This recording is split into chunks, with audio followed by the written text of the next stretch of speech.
పోతే ఇప్పుడు 12 మంది ముఖ్యమైన మరి వాళ్ళిద్దరిని అరెస్ట్ చేయడానికి కారణం ఏంటంటే వాళ్ళు అప్రూవర్ గా మారే అవకాశం ఉందంటారా? ధనంజయ రెడ్డిని, కృష్ణ మనోహర్ రెడ్డి. వాళ్ళు ప్రభుత్వ ఉద్యోగులు, వాళ్ళ మీద ఒత్తిడి తెచ్చారు, తీవ్రమైన ఒత్తిడి తీసుకొచ్చి ఆయన అండమాన్ నికోబార్ దీవుల్లో ఉన్న ఒక అధికారిని తీసుకొచ్చి అవును ఇందుకు పెట్టారు. అండమాన్ నికోబార్ దీవుల్లో ఇంకెవరు ఆంధ్రప్రదేశ్ తెలంగాణలో ఎవరు కనపడలే ఆయనకి తెలుగు ఉద్యోగులు.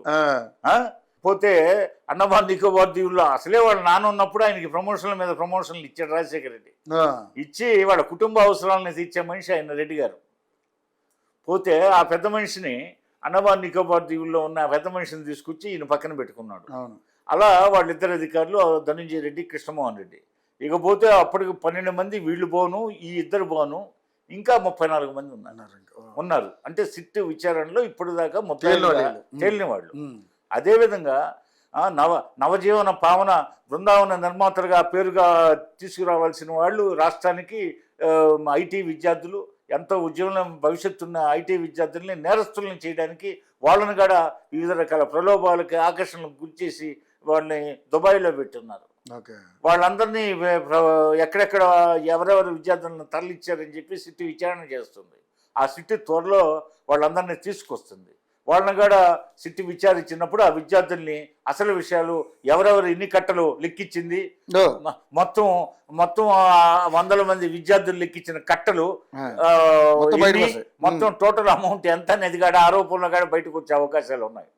ఈ పరిస్థితుల్లో అర్ధరాత్రి ఖర్చు అనేది ఖర్చు అంటే ఇది మరి అర్ధరాత్రి ఏకుందోన బస్సులో నిద్రపోయే నంద్యాలలో ఒక ప్రతిపక్ష నాయకుడిని 14 సంవత్సరాలు ముఖ్యమంత్రి చేసిన ఆయన్ని, ఈ హోదాలు కాదు నేను చెప్పేది, అది సడన్ గా అరెస్ట్ చేస్తే కక్ష. ముందు నేను చెప్పాను, సడన్ గా అరెస్ట్ చేస్తే ఎవరినైనా కక్ష. పొగ లేకుండా, వదంతులు లేకుండా, గుసగుసలు లేకుండా, సందేహాలు లేకుండా, ఎలాంటి అలజడి లేకుండా కామ్గా ఉన్నప్పుడు ఒక వ్యక్తిని అరెస్ట్ చేస్తే ఆశ్చర్యపోతారు అందరూ. చంద్రబాబుని అరెస్ట్ చేసిన దానికి ఆ విధంగా ఆశ్చర్యానికి గురయ్యారు, దిగ్భ్రమం చెందారు. యావత్ ప్రపంచం ముక్తకంఠంతో ఎక్కడ తెలుగువాడు ఉన్నా అక్కడ ఖండించారు. అదే ఈ జగన్మోహన్ రెడ్డిది అసలే అయింది. గత 14-15 సంవత్సరాలుగా ఆయన ఎప్పుడు వార్తల్లో వివాదాస్పదమైన వ్యక్తి. పోతే నేను ముందుగా చెప్పినట్టు సిబిఐ కేసులు, ఈడీ కేసుల్లో ఉన్నాడు. జప్తు చేసిన ఆస్తి 43,000 కోట్లు ఉంది.